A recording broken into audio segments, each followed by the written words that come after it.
JB, as folks know, we are having later on in the segment the NCAA Selection Committee chairperson join us for an interview, and that's Darla Kirby, the UMHB Associate Director of Athletics, and we will talk to her about these picks, but we wanted to go through them first, and we're going to go through basically quadrant by quadrant to look at these pairings and tell you what jumps out at us and what we may talk to her about along the way here. So here we go. Let's go to the upper left-hand part. We got Wisconsin Oshkosh hosting Lakeland. We've got North Central hosting St. John's. That should be a really good game when you look at that there.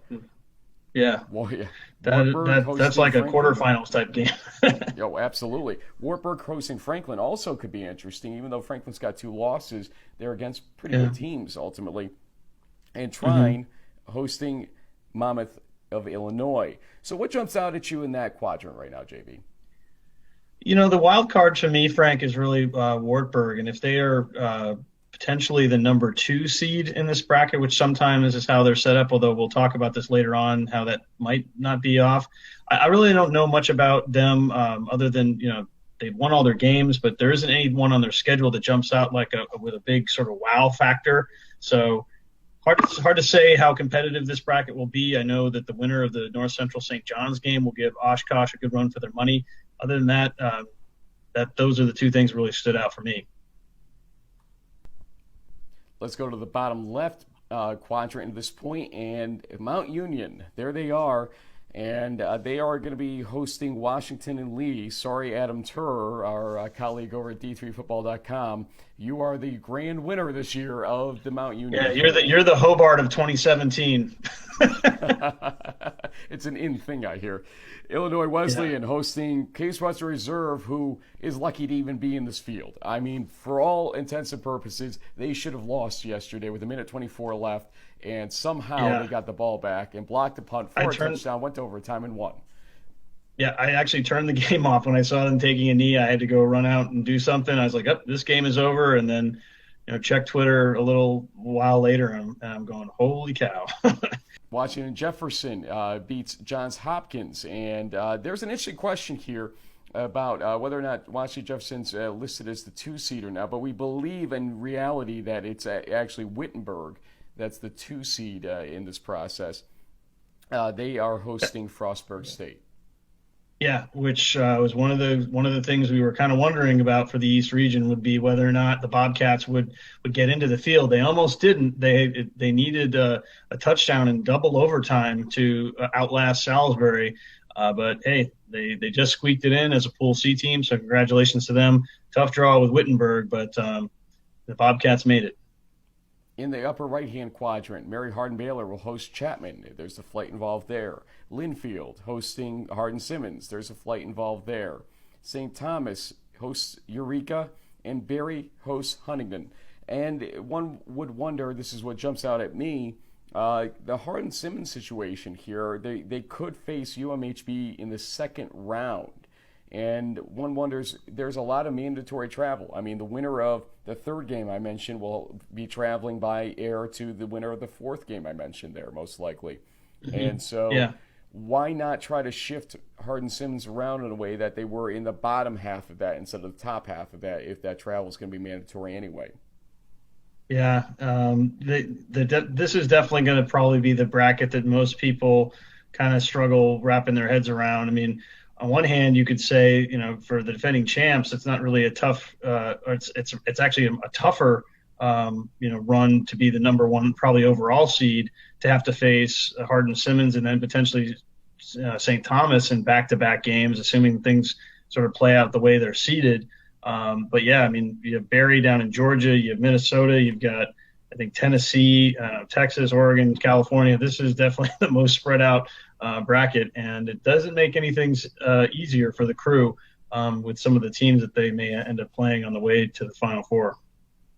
Bottom right-hand bracket, which this is the surprise actually for everyone. Yeah. We have an East bracket, ladies and gentlemen. It is an East bracket. 8 out of 9 teams are in here, and there's the 9th is Frostburg State. You can only fit 8 in a bracket, so the fact that 9 East teams are in there and 8 of them will face off against each other in some way, shape, or form is a surprise. Yeah. Let's go through them. Delaware Valley is hosting Western New England. I'm a little bit surprised that they're just sending him down to Delaware Valley instead of Wesley, to be honest with you. I thought that one was more of a possibility ultimately, but I guess they're looking at the losses. You've got the undefeated versus 2 losses in this situation, and they're looking at Western New England as the worst of the bunch of that 8 teams because of the losses. The last regional rankings we saw before today might suggest that that's the way they were looking at this. Yeah, which is ironic because they have a head-to-head win over Husson, but because Husson is all the way up in Bangor, Maine, really no other option than to send them to Springfield. And Springfield Husson is the next one, as we were pointing out. Brockport versus Plymouth State. Plymouth State's going to be going, I think, about 420-ish miles to get there, as that's a long trip, but 500's the cutoff, so it's very doable. Yep. And Wesley, you're hosting RPI, and a little surprised there that RPI wasn't the one sent to Brockport in this situation. What about you? Well, yeah, I think we thought that RPI could go a number of different directions, but I think it's a compelling first round matchup. I mean, Wesley definitely deserved to host a game. That potential Brockport Wesley round 2 game, if things pan out the way it's seeded, is definitely very interesting. At the end of the day, though, Frank, this is pretty much the first time in close to 15 years that you've had pretty much a guarantee that an East team would make the Final Four. So that's a big that's a big opportunity for all of these programs. I mean, RPI did it in 2003, but they weren't even, I don't think, seeded or expected to go that far. They were kind of an underdog that just got hot. And in this case, you have teams like Del Val and Brockport, which were highly rated by the RAC going into this final ranking situation. And one of those 2, or maybe somebody else, depending on if some upsets happen, has a chance to go to the Final Four, which is a pretty rare opportunity for East Region teams. Let's look at the at-large teams selected here. And Mary Hardin-Baylor technically was an at-large team because they were in Pool B. We'll ask Darla about whether it's Springfield or Hardin-Simmons that came out as the second Pool B team. We're not sure, and it doesn't designate on the brackets as such. So we'll ask that question. But also, let's look at St. John's and Hardin-Simmons or Springfield were selected for Pool C. Illinois Wesleyan, that was pretty expected. Then things got a little interesting. And the question was, would Case Western Reserve survive after the game that played out yesterday? The answer is yes. And Frostburg State, we're not sure what order they were picked in, and they are not usually. They could have been the last ones in. Could have been. Either way, I think you could have made arguments for Case Western Reserve after yesterday's result being the last in, but we'll see how they view scores, I guess, of games in Week 11 and see if that has any bearing on what their discussion was like yesterday as well. James, it is an honor again. This is the 10th year for In the Huddle. It's also the 10th straight year that we are going to be joined by the NCAA Selection Committee chairperson. And we've had, I think, let's see if we can do this. Dick Kaiser was the first, Joyce Solomon for a few years, Brad Bankston, Dewey Nats, and Jack McKiernan, I think, are the chairs that have joined us in the past. We thank them for kind of setting the stage for us, and J.P. Williams, who is the liaison who has helped us along the way to make this happen. We've got to thank him right off the bat here. But here is this year's selection committee chair interview, and I'll let you do the honors. It's a new kid on the block for us, but her team or school that she represents is no stranger to NCAA Division III football right now. That's right. And she's joining us live from Indianapolis, where she's been working pretty much 24 hours nonstop to pull together the field of 32 teams. The Associate Director of Athletics from the University of Mary Hardin-Baylor down in Belton, Texas. Darla Kirby, welcome to In the Huddle. Thank you guys for having me. Thank you. It's got to be hours upon hours of work, and we are just really thrilled. We all lack sleep from time to time, but I have a funny feeling you lack more sleep than we do this weekend after everything you've been through. How did last night go for you? Well, it went very well, and I did get a little bit more sleep than some of the guys because since Mary Hardin-Baylor was considered, I was off the call part of the time, but it went very well, I thought. So Darla, can you give us, not necessarily Frank and I. We're sort of old D3 hats here, so to speak. But there will be some, new families, new players that are learning about the Division III football playoffs for the first time. Can you kind of walk us through the process, which really started back on November 1st when the Racks produced their first initial rankings, but kind of walk the fans, players, friends, whoever's watching this right now, how the process went and where we led up to once the selection committee releases the bracket. Right. Well, we have 4 different regions and committees for those regions, and they meet to do the rankings. And what's really great about it is the guys in the East know the East very well. And me being in the South in Texas and a representative up further north that's still considered the South region, he knows that area. So we're well prepared in the regional committee to handle the rankings and give a lot of input. Once those rankings come out, the first ranking, then we have the second, and of course we had the final ranking last night to determine the selections and the bracket. Darla, some things jumped out to some people, I'm sure, when these get released ultimately. And for us, there was kind of an East-centric quadrant of this bracket that we noticed. There were 9 teams from the East region conferences that are in this grouping, and maybe we'll talk about Frostburg State in a little bit because obviously they had to land via Pool C. But take us through kind of, this is unique for us. Let me kind of back up as well as say, as the NCAA's kind of gotten away from regionality in the bracketing process over the last decade to 15 years or so, we haven't seen, let's say, a well-confined East quadrant of a bracket like this. How did we land here? Was there some ability, did you feel, maybe to separate out some East teams, but it was avoided? Kind of walk us through how the East lined up with 8 out of 9 teams in that bottom right-hand bracket.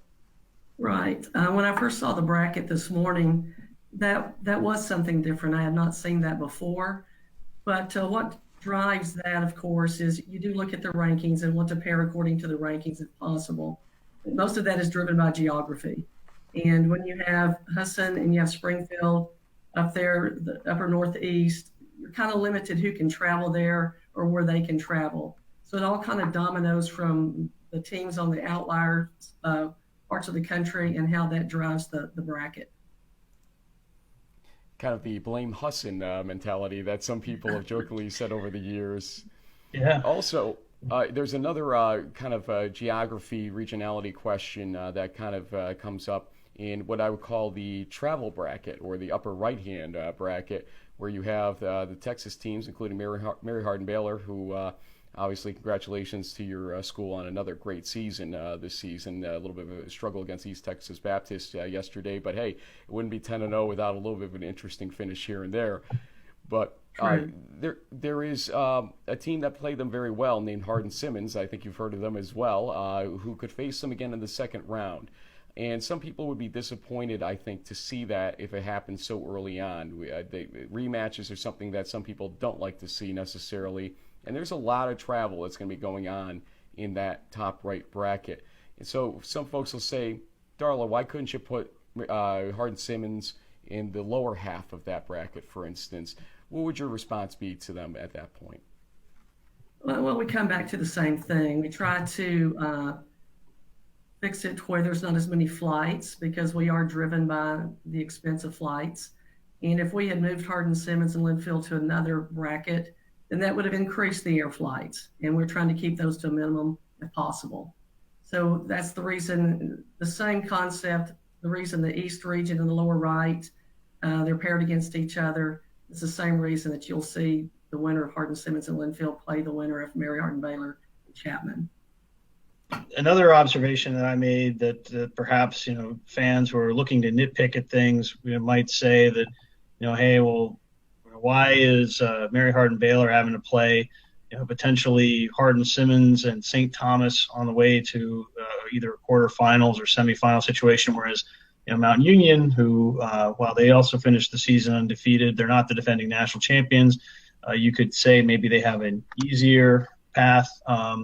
that's obviously all subjective, and fans will be fanatics. There's a reason why they're called that. But was it once again sort of the geography component factoring in to try to match up that lower left of the Mount Union bracket with some of these teams, such as Wittenberg, Frostburg, Case Western, and so on? I think Mount Union may disagree with you a little bit, maybe. I think they'll think they have a very challenging bracket. I think they're going to be challenging games throughout each bracket, and depends on who you speak with as to what bracket they would think would be the most difficult. And granted, being from Mary Hardin Baylor, I'm sure that I'm going to hear that we have the toughest bracket, but I think that we would hear that from each region. Fair enough. Coach Fredenberg is on the phone for you right now, probably. Absolutely. Yep. And here's something that kind of I wonder about a little bit every year. We talked about Mary Hardin Baylor's tough game yesterday, but a team like Case Western Reserve, obviously, I don't know how much game watching the committee does on Saturday with all the video links that are available now and everything else, but a good portion of the country that had a vested interest in these brackets watched a game like Case Western Reserve Carnegie Mellon yesterday and saw a game that probably Case Western Reserve had lost at 124 left in the game, only to come back in an amazing fashion and win it. But that also raises questions about, does that get factored in? Does the closeness of a game like that get factored into the at-large selections that occur? We did see them get picked. We saw Frostburg State get picked. Two teams that people thought were maybe on the bubble at certain points during the RAC's regional rankings along the way. How did yesterday's results kind of get factored in, even though we didn't see many losses yesterday that would affect the brackets and the at-large selections? How did the scores necessarily affect them? Well, we go back to the primary criteria, and closest of a score is not one of those. Now, granted, we are human and we look at that, but we're driven by the guidelines of the primary criteria first. Case Western was 10-0 and deserved to get a bid because they had a great season. And they finished with two quality teams, Westminster and Westminster and Carnegie Mellon, and won both those games, so they deserve to get in. What about the strength of schedule component, Darla? That it seemed that during the RAC regional rankings component, and we've yet to see the final regional rankings like we did last year, but I'm sure they'll be coming up later on tonight at some point. But it seemed like the strength of schedule number, which in past years, if there was certain gapping in strength of schedule, we might see a 2-loss team above a 1-loss team or a 1-loss team above an undefeated team based on that. We only saw in the last regional rankings released earlier on Wednesday this week, two teams that were, let's say, out of order in those lists. For instance, Hardin Simmons with the 1 loss was below Mary Hardin Baylor, but also it was above Berry and a few other undefeated teams at that point in time. Did strength of schedule, at least the objective number strength of schedule, play less of a role, and was there maybe more of a focus on what some would call a subjective strength of schedule analysis, such as the eye test of the teams that some of these teams were playing along the way, that lessened just the bare numbers being used at times? Well, we always consider the strength of schedule, but part of that too is that some are limited how many out-of-conference games they can play. So we take that into consideration. The piece about Hardin Simmons being ahead of the undefeated teams in the South region, 2 of those coaches of those undefeated teams were on the regional call. And they, in their opinion, that Hardin Simmons should be above them, even though the strength of schedule may not have been as high. I don't have those numbers in front of me. But strength of schedule is always part of the decision making. But of course, there are other components of the criteria we look at too. Again, Darla Kirby joining us here in the Huddle.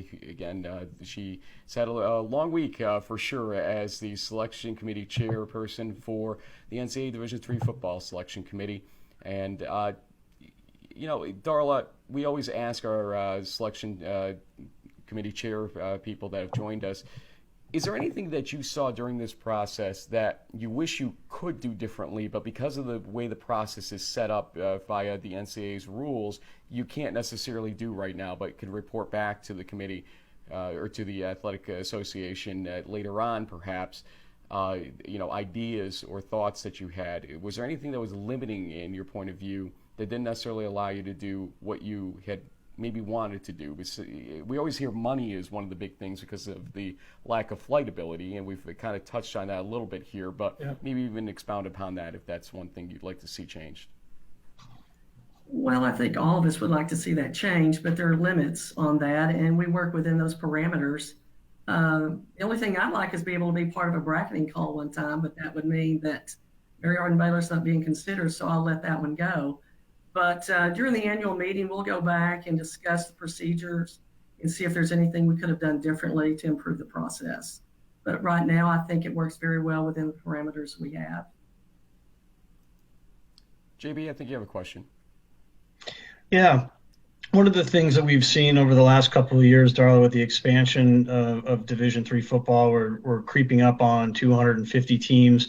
Now there are teams in the field like Springfield that don't have an automatic qualifier, but we've seen the number of automatic qualifiers slowly creep up, which keeping it to 32 teams means that bids from the other B and C teams have to go down, right?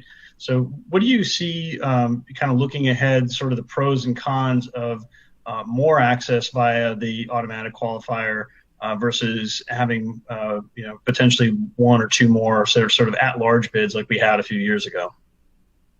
Right. As we get the automatic qualifiers, that definitely possibly decreases the Bs and the Cs, but it's all about access to the championship. And if you gain access through the conference automatic qualifier, so be it. But you still have the option of getting in through a B or C berth. So, but again, I think those things are always reevaluated by the championships committee and each sports committee to see if things need to be addressed. But right now, there would be a change as the AQs increase, the Bs or Cs will decrease.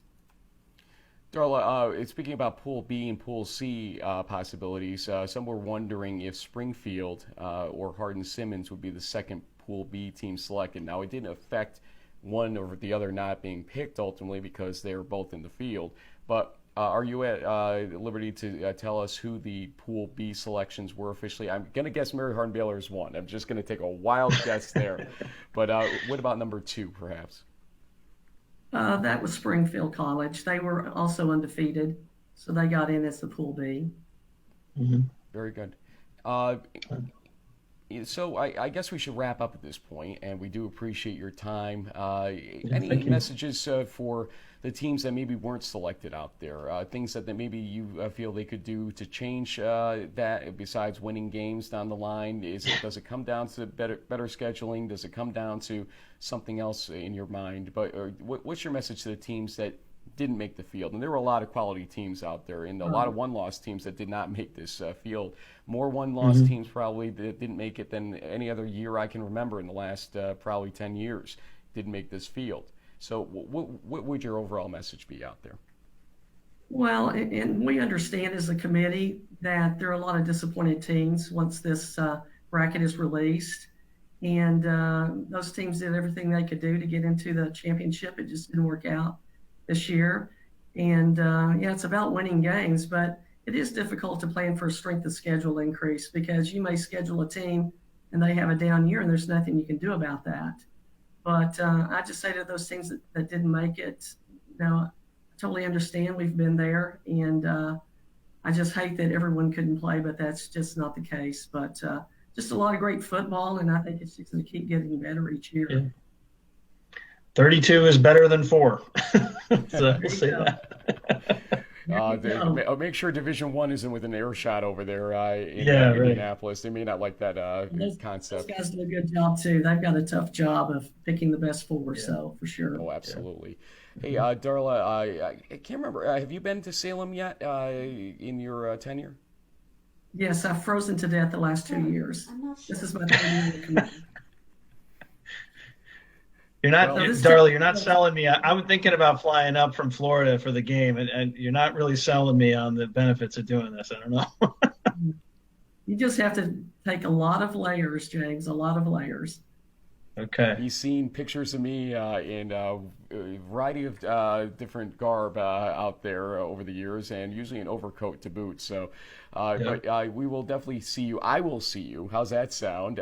In a few That's weeks. great. James needs to come. I mean, Salem does a tremendous job, so you would definitely enjoy it, whether the Yeah, weather's good I or feel not. like, hey, this is my last chance here. I've been talking about it for a few years, and this is it. So we're gonna make the most of it. And so I'm working on it. I'm pretty sure I'm coming up. All And, right. Well, thank you. and you got a shorter trip next year because obviously Shenandoah is going to be hosting, although it's UMHB as the sponsor school bid. Are you going to stay on next year, do you think, on the committee? I'm not sure what your tenure is. Yes, I have one more year on the committee. So, yes, I can almost guarantee the weather will be warmer next year instead of Virginia. I'm holding you to that. So, Sounds Darla, good. look forward to seeing you, and thank you so much for your time. And thanks again to JP and everybody over at the NCAA Yep, for really helping appreciate it. accommodate this. All right. Thank you, fellas. I appreciate it. James, we want to also do something special here for the first time. Yeah. We've talked to our next guest before on our audio version of In the Huddle, and he's been a tremendous friend and asset to this program. Especially we were just the Liberty League show. We've broadened it out to the East region. But you know what? We still have kind of a little favoritism we play with the Liberty League over the years or over this year as we've changed things. So why don't you maybe give a little bit of an intro here and why we have him on the show? Yeah. Well, the Liberty League commissioner, Tracy King, has been with the league for several years now, and like you said, he's been on the show, and has definitely been an instrumental part in what is a new development in the East region. For the first time, we're going to have a bowl game, a postseason bowl game between effectively the two second place teams from the Empire 8 and the Liberty League Conference. We were worried that there might be a chance that there could be an overlap situation, but the way things sort of fell out on Saturday means that there's actually going to be a pretty kind of a fresh matchup, you can say, and one against two very solid teams. So we'd like to bring from the Liberty League Tracy King onto In the Huddle again. Good to see you, Tracy. Tell us a little bit about the sort of the impetus for this New York Bowl and the selection process and how it all worked out. Well, thanks, guys. Appreciate you having me on, as always. The New York Bowl is an idea that was brought to us by the Empire 8 and by my fellow commissioner colleague, Chuck Matrano. As you guys obviously know, for a number of years, the ECAC has put on bowl games. They used to be held on campus sites, but now they're rotating to different parts of the Northeast or Mid-Atlantic. And I think there was some desire to maybe bring one of those games back to campus and potentially set up a matchup between the Empire 8 and the Liberty League, similar to what's been done with the Centennial Conference and the MAC, as well as the New England conferences. So that's how it came about. They reached out to us to see if it was something that we'd support. We were all in favor of it and looking forward to it. So, Tracy, without further ado, there are some teams out there wondering if they are in the inaugural New York Bowl or not. What is our matchup? Break it down by conference if you can. Well, the Empire 8 team will be the SUNY Cortland Red Dragons, finished as the runner-up to Brockport. SUNY Cortland finished 6-4. Obviously lost in the Cortica game yesterday to Liberty League member Ithaca. So we got that one back on South Hill with the Bombers. But Cortland's a great team, certainly deserving of invitation to the New York Bowl. And they will be going up against the Union College Dutchmen. Might be a little bit of a surprise to some, but Union has had a fantastic year, finishing 7-3 in the Liberty League, which is tied for the second best overall record behind our conference champion RPI. So it's going to be the third ever meeting between Cortland and Union, the first in about 10 years. And the previous two have also come in postseason. So we're excited about it. And I think the schools will really appreciate the game and hopefully looking forward to it as well. Now, I did that last matchup actually on the radio back when, and that was a rout in favor of Cortland. I remember it was not exactly the closest of games, but I have a funny feeling the way these teams' seasons and fortunes have gone this year, this one plays out a little bit differently. And who is hosting it? I believe it's in Schenectady. Is that correct? Whereas last time it was at Cortland? Yeah, by agreement, the Liberty League will host this game in odd number years, and the Empire 8 is going to host in even numbered years. So it's our turn to host. So it's going to be next Saturday at noon at Frank Bailey Field in Schenectady. Tracy, this is just the start of, let's say, a scheduling scenario or whatever you want to call it with the Empire 8. We saw in the press release that was announcing Buffalo State a little while back there that there is going to be an official scheduling courtesy going on of some sort of arrangement. Could you elaborate at all on that? What does that mean for teams, especially once Buffalo State does come over to the Liberty League? Yeah, sure.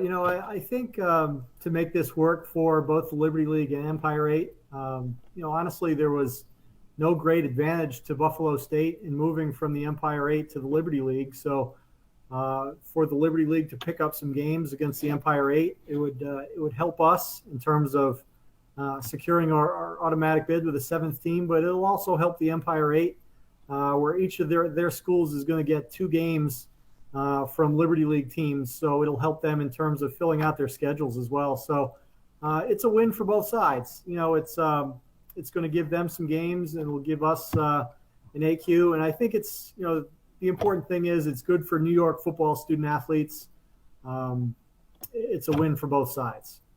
So essentially 8 out of 10 games for these conferences, or if they choose to play 10 and 9, if they only go 9 games, will either be in their own conference or the cross-conference scenario. Is that how the math works out for it? Yeah, essentially. So the Empire 8 schools are guaranteed 2. The way it works out, some schools might pick up a 3rd game. So they'll only have to go out and find 1 or 2 games, which I think, I think with football scheduling in the Northeast, it can be a challenge to pick up those games. So I think it should really help. It should probably help on both sides. JB, I'm excited about that, aren't you? Yeah, no, I think it'll also help the strength of schedule, which is always important come playoffs and for these bid selections. But yeah, Cortland versus Union, I think that's going to be a great matchup, and we'll look forward to keeping an eye on that one Saturday. Yeah, I agree. I think it's it's going to be a good game, and for a team like Union, I admittedly don't know a lot about Cortland. They're not in my league, but for a team like Union and Coach Behrman, who got there a couple of years ago and took over a winless team and got to 3 wins last year and a 7 this year, made a big step. A chance to reward some of these guys who have worked hard and really elevated that program. It's a great opportunity for their program to really get some postseason experience and to get another game in and to really keep them going in the right direction. Yeah, we had a great conversation with Coach Acernia from RPI about the importance of postseason. Obviously, they're going to the NCAA tournament as the Pool A participant from the Liberty League. Who they'll play, we'll find out soon. But yeah, I think that extra week of practice is great for these young guys on both sides of the ball. But Tracy, I have a really important question for you. How big or how cool is the New York Bowl trophy? Come on, it's all about the hardware. Like, is it like a football shaped thing, like the Super Bowl trophy? Is it like a big state of New York on a plaque? Like, is it a championship belt? What are we talking about here? Is it a picture of Frankie James? Well, it's James? a big surprise. You have to tune in and check it out. It looks pretty sweet, though. We're pretty happy with it. Okay. We will do so. Tracy, thanks for your time. We appreciate it and appreciate you revealing the matchup on our show. A little bit of a surprise for some folks that it'll end up being Cortland at Union this year. And the start time is noontime on Saturday. So a lot of the bowl games, a lot of the playoff games all start at noon on Saturday, which is probably smart because the weather really is not as warm as it was even 1 week ago at this point. So dress warm if you go to the game, Tracy. I'll be there, looking forward to it. And thanks, guys. Appreciate all you do for Division III football. Thank you, Tracy. Thanks, Tracy. And folks, we're going to be coming back throughout the week. We're gonna, actually, this was the first bowl announcement. We'll have some ECAC discussion on Monday and other bowls along the way as well. So come back and join us here on our Facebook page for more. But until then, it's been an exciting Selection Sunday. Thanks for joining us.